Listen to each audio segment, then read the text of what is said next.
Bonjour et bienvenue dans Destination Bonheur.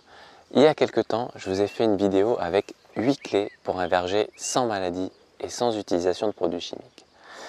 Avec ces clés, votre jardin et votre verger seront capables de se développer harmonieusement avec le minimum d'intervention de votre part.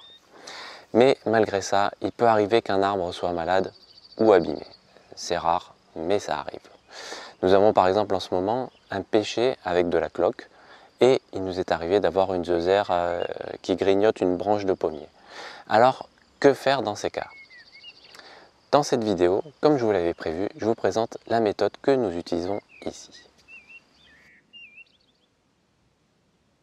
Alors, comment est-ce que nous y prenons en pratique?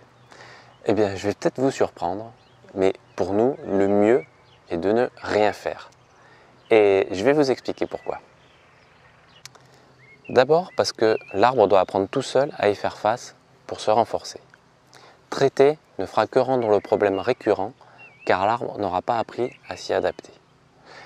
C'est d'ailleurs une des grandes lois fondamentales du vivant, c'est que toute fonction que l'on supplée s'atrophie. Et sachez que c'est aussi valable à l'échelle du corps. Donc traiter ne fera que rendre votre verger de plus en plus faible et au final ça ne profite qu'aux fabricants de pesticides. C'est d'ailleurs un réel problème pour ceux qui ont l'habitude de traiter, parce que dans ce cas, le verger peut être devenu trop faible pour se passer complètement de produits chimiques. Il est beaucoup plus facile de démarrer un verger ou un jardin bio à partir de rien, y compris à partir d'un terrain dégradé, que de convertir un verger chimique en un verger conduit en permaculture. Donc si vous avez un verger chimique, il vous faudra faire un choix. Soit accepter le recours continuel à des produits chimiques, soit accepter quelques pertes au moment de le convertir en permaculture.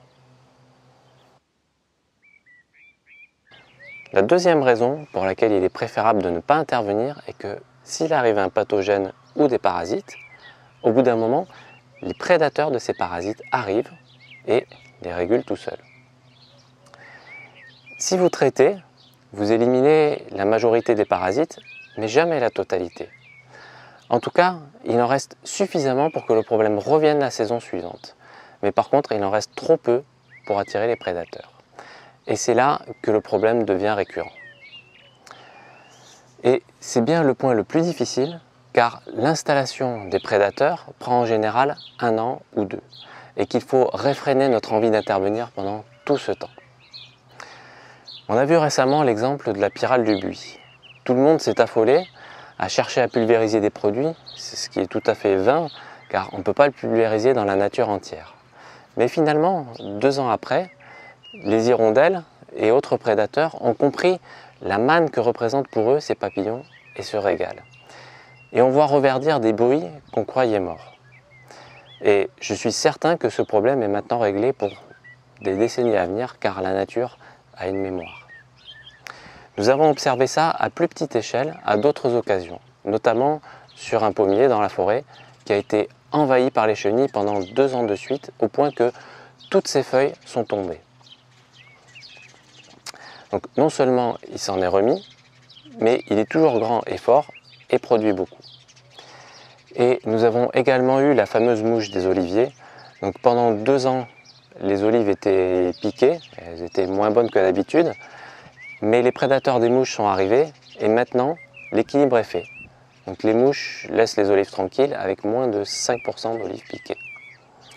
Et pour la cloque du pêcher, ça va beaucoup plus vite. Il va juste perdre toutes les feuilles cloquées et en refaire d'autres comme si de rien n'était.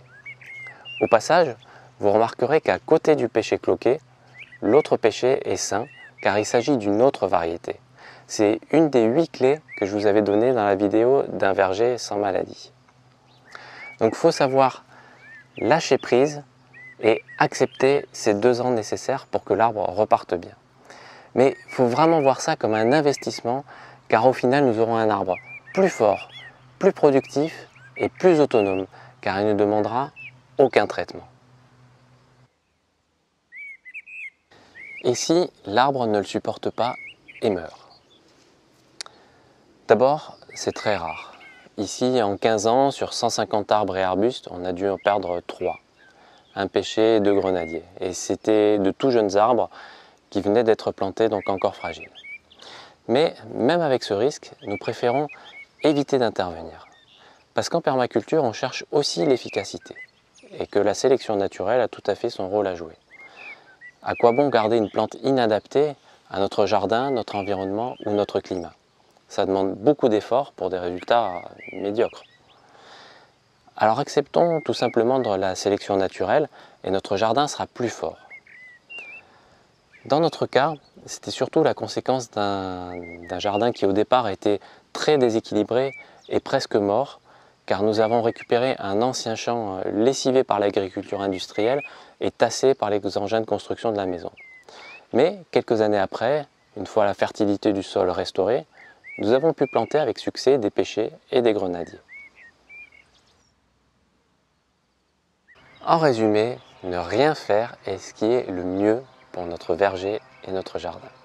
C'est ce qui est le plus productif à moyen terme, car la nature a des milliards d'années d'expérience et sait gérer les déséquilibres sans aucun problème.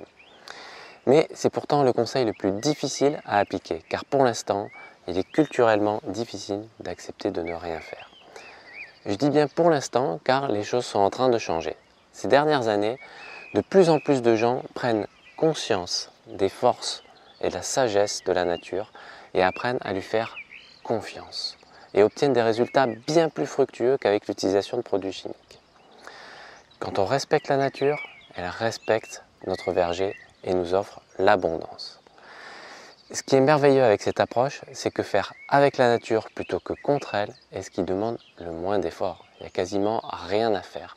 Juste quelques arrosages quand les arbres sont jeunes et cueillir les fruits qu'elle nous offre, et c'est tout. J'espère que cette vidéo vous aura inspiré et que vous aussi, vous aurez à cœur de respecter la nature dans votre jardin. Je vous souhaite d'avoir un verger vivant, varié et productif dans lequel vous aurez le bonheur de profiter des meilleurs fruits du monde, ceux que vous mangez directement au pied de vos arbres. Et je vous dis à très bientôt.